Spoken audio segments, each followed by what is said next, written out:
نحمده ونصلي على رسوله الكريم اما بعد فاعوذ بالله من الشيطان الرجيم بسم الله الرحمن الرحيم ان الله وملائكته يصلون على النبي يا ايها الذين امنوا صلوا عليه وسلموا تسليما اللهم صل على سيدنا محمد وعلى وصحبه اجمعين. بیہقی حضرت ابن عباس رضی اللہ تعالی عنہما سے روایت کرتے ہیں، کہتے ہیں جب رمضان شریف کا مہینہ آتا رسول اللہ صلی اللہ تعالی علیہ وسلم سب قیدیوں کو رہا فرما دیتے اور ہر سائل کو عطا فرماتے. تو ظاہر سی بات ہے جو قیدی ہوتے ہوں گے تو مسلمانوں میں سے تو نہیں ہوتے ہوں گے، کفار میں سے ہی. تو سرکار ماہ رمضان میں اتنا کرم فرماتے کہ کافر قیدیوں کو بھی رہا کر دیتے اور ہر سائل کو عطا فرماتے. یوں تو سرکار کے جود و کرم کا حال یہ تھا کہ کثیر مال و دولت عطا فرما کر دوسروں کو تو مالدار کر دیا کرتے تھے، لیکن گھر میں 2 ماہ تک آگ جلنے کی نوبت ہی نہ آتی، یعنی گھر والے صرف کھجور اور پانی پر گزارا کرتے.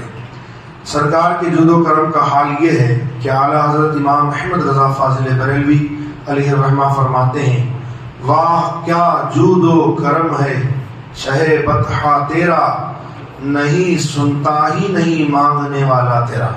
یعنی یا رسول اللہ آپ کا جود و کرم، آپ کی بخشش ایسی عام ہے کہ کبھی مانگنے والے نے آپ کی مقدس زبان سے لا کا لفظ سنا ہی نہیں کہ میرے پاس نہیں ہے میں نہیں دوں گا، بلکہ جب بھی کسی سائل نے سوال کیا چاہے وہ دین کی دولت ہو یا دنیا کی دولت، سرکار نے سب کو عطا فرمایا. لیکن ماہ رمضان شریف میں سرکار کی عطا اور بخشش کا عالم یہ ہوتا کہ حدیث شریف کے الفاظ یہ ہیں کہ ریح مرسلہ یعنی تیز چلنے والی ہوا جو سب سے زیادہ پاکیزہ اور نفع بخش ہوا کرتی ہے، اس تیز ہوا سے بھی زیادہ سرکار کا جود و کرم رمضان شریف میں ہوتا ہے. اتنا عطا فرماتے سرکار ماہ رمضان میں. اور ماہ رمضان شریف میں سرکار مدینہ صلی اللہ علیہ وسلم جبریل امی علیہ السلام کے ساتھ قرآن شریف کا 2 بار دور فرماتے. یعنی اس وقت تک جتنا قرآن نازل ہوا ہوتا اتنے قرآن کا دور سرکار ماہ رمضان شریف میں 2 مرتبہ کرتے. اس سے بھی ماہ رمضان شریف کی فضیلت سامنے آتی ہے.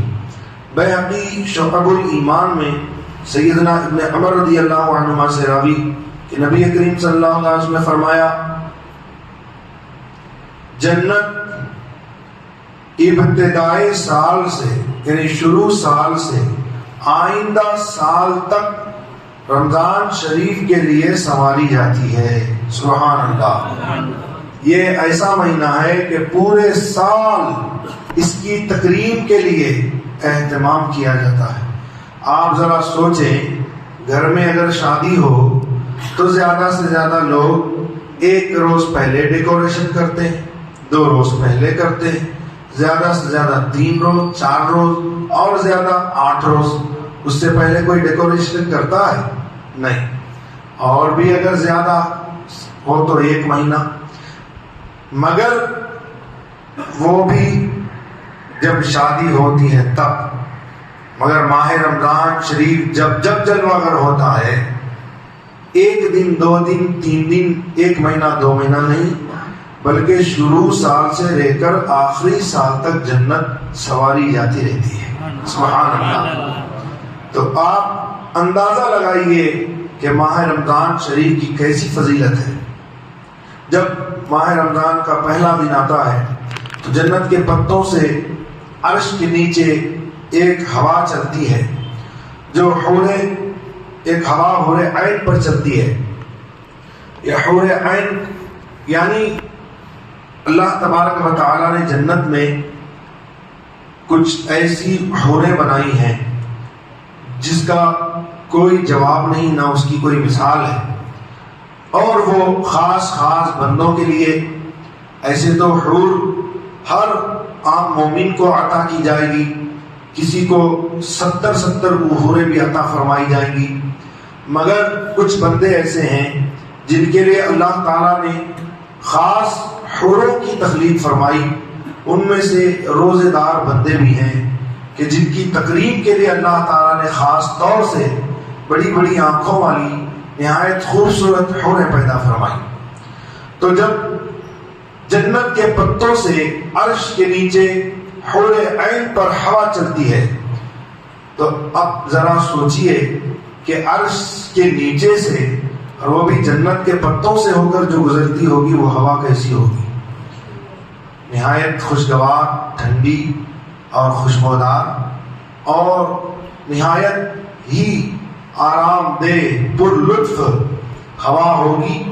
اور جب وہ ہوا حوران بہشتی پر چلتی ہوگی تو وہ کہتی ہیں اے رب تو اپنے بندوں سے ہمارے لیے ان کو شوہر بنا جن سے ہماری آنکھیں ٹھنڈی ہوں اور ان کی آنکھیں ہم سے ٹھنڈی ہوں۔ یہاں مطلب روزے دار بندوں سے ہے کہ وہ دعا کرتی ہیں کہ پروردگار ہمیں تیرے بندوں میں سے روزے داروں کو ہمارا شوہر بنا۔ سبحان اللہ۔ امام احمد ابو ہریرہ رضی اللہ عنہ سے روایت کرتے ہیں کہ رسول اللہ صلی اللہ علیہ وسلم فرماتے ہیں رمضان شریف کی آخری شب یعنی آخری رات میں، شب کا معنی ہے رات، آخری شب میں اس امت کی مغفرت ہوتی ہے۔ عرض کی گئی کیا وہ شب قدر ہے؟ فرمایا نہیں، ولیکن کام کرنے والے کو اس وقت مزدوری پوری دی جاتی ہے جب وہ کام پورا کر لے۔ اسی لیے روزے داروں کو آخری شب میں یہ مزدوری عطا کی جاتی ہے کہ اللہ تعالیٰ کی طرف سے عام اعلان ہوتا ہے کہ اے فرشتوں اعلان کر دو، روزے دار بندوں سے کہہ دو کہ میں نے ان تمام کو بخش دیا۔ بیہقی شعب الایمان میں سیدنا سلمان فارسی رضی اللہ عنہ سے راوی کہتے ہیں رسول اللہ صلی اللہ علیہ وسلم نے شعبان کے آخر دن میں وعظ فرمایا اے لوگو تمہارے پاس عظمت والا برکت والا مہینہ آیا، وہ مہینہ جس میں ایک رات 1000 مہینوں سے بہتر ہے، اس کے روزے اللہ تعالیٰ نے فرض کیے اور اس کی رات کا قیام تطوع یعنی نفل فرمایا، مطلب تراویح کو۔ جو اس میں نیکی کا کوئی کام کرے تو ایسا ہے جیسے اور کسی مہینے میں اس نے فرض ادا کیا، اور اس میں جس نے فرض ادا کیا تو ایسا ہے جیسے اور دنوں میں 70 فرض ادا کیے۔ یہ مہینہ صبر کا ہے اور صبر کا ثواب جنت ہے، اور یہ مہینہ مواسات کا ہے۔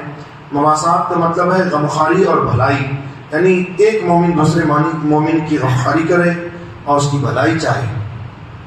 اور اس مہینے میں مومن کا رزق بڑھا دیا جاتا ہے، جس کو ہم اور آپ سب مشاہدہ کر رہے ہیں۔ ماہ رمضان شریف میں رزق بڑھ جاتا ہے، بڑھتا ہے نہیں بڑھتا؟ تو ان تمام چیزوں سے سرکار کی حدیث کی صداقت اور سچائی ثابت ہوتی ہے۔ الحمدللہ جو اس میں روزہ دار کو افطار کرائے اس کے گناہوں کے لیے مغفرت ہے، اور اس کی گردن جہنم سے آزاد کر دی جائے گی، اور اسے بھی ایسے ہی ثواب ملے گا جیسے روزہ دار کو، بغیر اس کے کہ اس کے اجر میں سے کچھ کم ہو۔ یعنی روزے دار کو بھی پورا اجر اور ثواب ملے گا، اور افطار کرانے والے کو بھی اس کے جیسا اجر ملے گا۔